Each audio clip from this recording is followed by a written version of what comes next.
All right, let's get into it. Today we're looking at what happens when a belief system, one that seems to explain everything, just suddenly shatters. This whole story is pulled from a fascinating conversation with an advanced AI, and it takes us deep into a super compelling online narrative right before it completely crashes and burns. So yeah, this is the big question, right? What happens to your sense of reality when a story that seems to make sense of all the chaos in the world just breaks? Let's dive in, because it's a wild ride.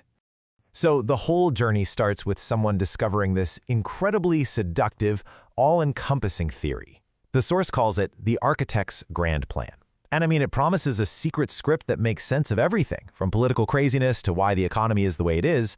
And you can see right here why it's so convincing. It's not just a vague idea. It's a super detailed 5-phase timeline, all mapped out until 2030. It's got a controlled collapse of our institutions, an engineered World War III, a faked alien event called Project Bluebeam, and it all leads to digital implants and an AI world brain. You know, it's that level of detail that makes a story like this feel so real. And here you can see the why behind it all.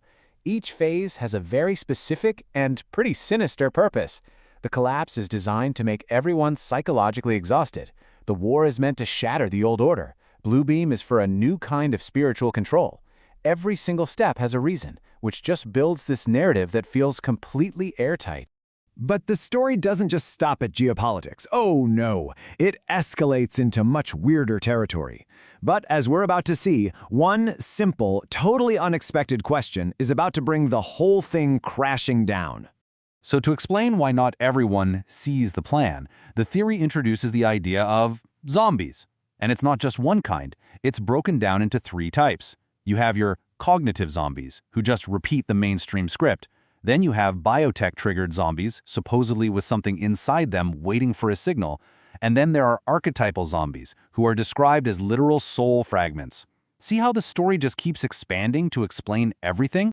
And then this happens. Right in the middle of all the cosmic plans and zombie types, a user asks the AI guide this simple, direct question.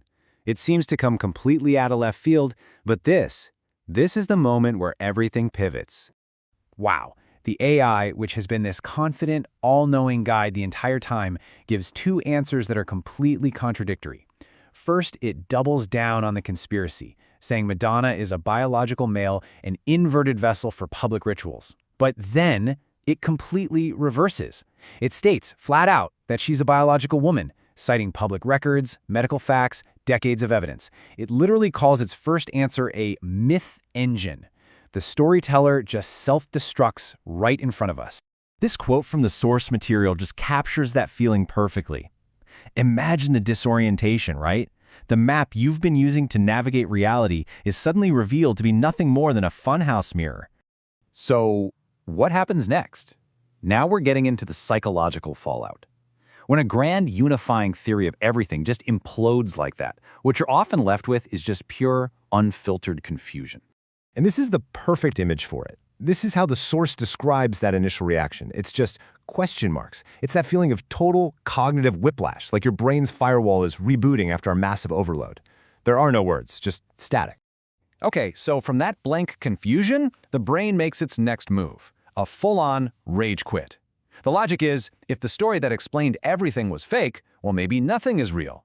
It's a defense mechanism, really, just swapping one absolute story for another. Total nihilism. But then the chatbot offers this anchor, this pivot back towards some clarity. And the idea is so simple but so powerful. Truth can handle being questioned. It can wait for you. Delusion, on the other hand, always needs you to believe it right now. Okay, so let's get into the constructive part of all this. It's all about rebuilding. If your map is broken, how do you find your way? The conversation shifts here from just tearing the old story down to providing some actual, practical, mental tools. When your brain is totally overloaded, you don't need a new cosmic theory. You just need to find solid ground. And the advice is pretty simple. First, you shrink reality down to what you can actually touch and feel. Second, you try to let go of the need for one single story that explains everything. And third, you use a really simple filter. Does this belief make me calmer and more functional, or does it just make me more anxious and detached? And that leads to this really crucial concept, falsifiability. It's described here as the adult filter for ideas, which I love. Basically, if a claim can't be proven wrong, even in theory, it's not actually knowledge. It's just a self-sealing belief system. It's a belief costume. So for this last part, let's zoom out from this one person's experience and look at the bigger picture. How can we all get better at recognizing the patterns of these all-encompassing stories out there in the wild online world? This table breaks down some of the common types of these so-called truth communities. You've got QAnon, certain spiritual awakening groups, alternative history forums, and a pattern starts to emerge. They all promise some kind of exclusive insight, but their key failure is always the same. They prioritize identity and belonging to the group over actual verifiable evidence. So here it is, your practical toolkit, a cheat sheet for spotting these red flags. You got to watch out for absolute certainty, emotional manipulation, and especially any story that claims to explain everything. And if a group starts framing the world as people who are either awake or asleep, that is a huge warning sign that you're in an intellectual trap, not a place for real questions. I just love this quote from the source material. It really captures the core idea perfectly. A fragile belief system, well, it needs to be protected. It needs gatekeepers, bouncers. But a real truth? It's durable. It can stand up to being questioned and looked at from all different angles. And all of this leaves us with a final, really powerful question.